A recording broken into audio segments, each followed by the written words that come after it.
and a cry for common sense. That's the focus of tonight's Angle. California is still on fire, and more high winds is the last thing they need. Now, friends are sending me some surreal photos. Encino Hills and Encino proper, where the fires almost look like a sunrise.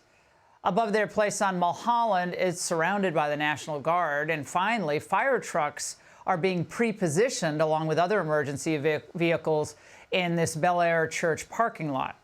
First responders are working round the clock. We should thank them, and they should be rewarded handsomely for the work they're doing. Neighborhoods have been dealing not just with panic, but as Matt just said, with the fires as well, but the waves of looters, some of them appearing on scooters.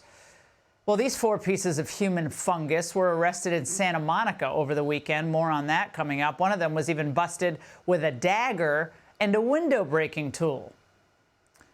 The politicians in charge, of course, all Democrats, insist, though, that nothing could be done. They couldn't have done anything because the winds were too strong, the fires moved too fast, and indeed, they did move fast.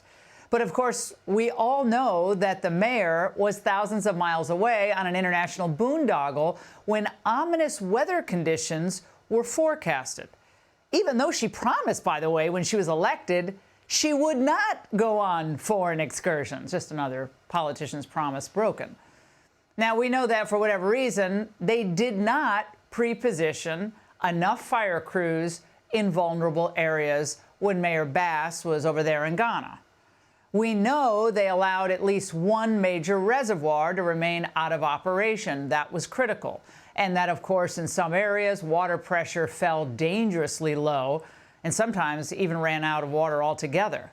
Even Gavin Newsom himself has a lot of questions. He's doing an investigation. And at the same time, we know that diversity often trumped merit in hiring and promotions, and it still does in California. We also know that millions could have been directed toward better emergency services that were instead spent on illegals that California happily welcomes in. And of course, we know that that helped fuel homelessness, which is skyrocketing still in California, and at points has also posed its own fire risk, with people lighting fires outside for cooking and so forth.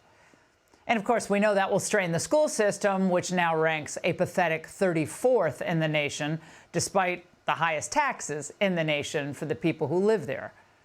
We also know that there's an exodus of businesses already from California, and that the wealthy are leaving, and the middle class, they're picking up and leaving as well from the state.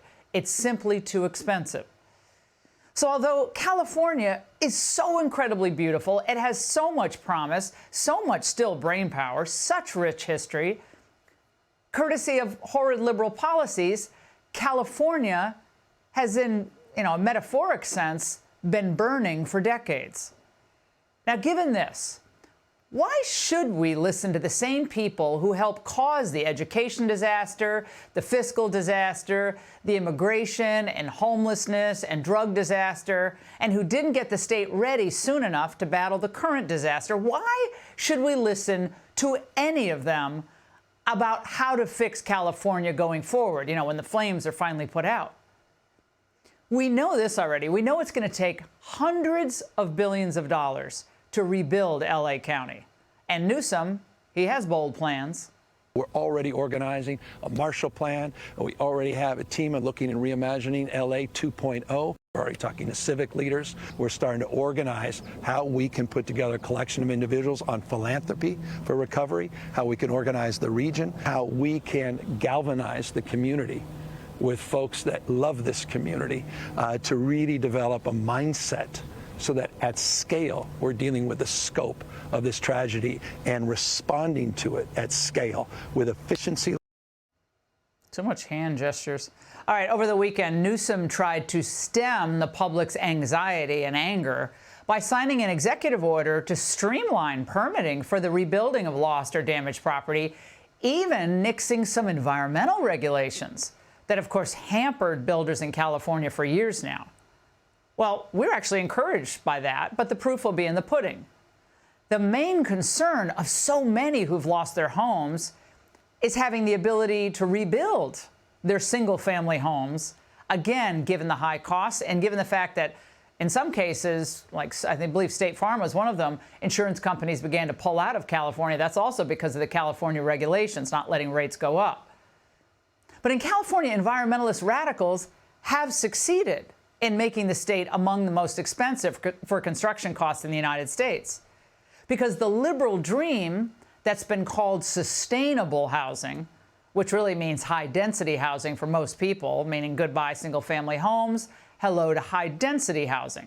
Can put out the fires a lot easier in high-density housing. Everyone's in one place. But the old Brady Bunch view of California, a family house with a backyard, maybe a few cars, a neighborhood, I think that's what most Americans want.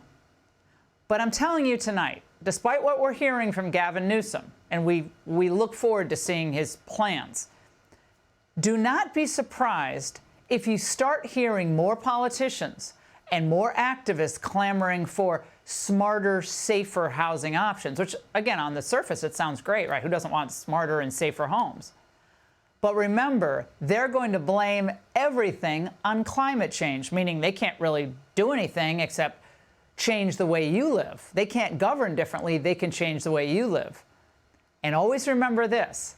The rules that they put in place won't apply to them. They never do. Remember Gavin Newsom's French Laundry dinner during COVID? That kind of told the whole story. So as Californians are being chased off beaches, they were prevented from going to restaurants. He was enjoying a gourmet dinner out with friends in the Napa Valley. That worked out well for him. So Californians do have a choice. They can stick with the progressive fanatics who've governed their state for decades, or they can have a thriving middle class. But they cannot have both. American progressivism is fundamentally an elitist project. It benefits a small class of rich people at the expense of almost everyone else. And progressive government in California is causing the middle class to flee the state. And the longer that goes on, the faster people are going to flee. If the people of LA, they want to have the type of lifestyle that's demanded by the middle class, strong police forces, first-rate schools, reasonable housing, safe streets, common sense government that actually listens to normal people, then they must change course. And it can't be just an executive order, because the progressives cannot and will not deliver the type of pragmatic government that we all need. And that's the angle.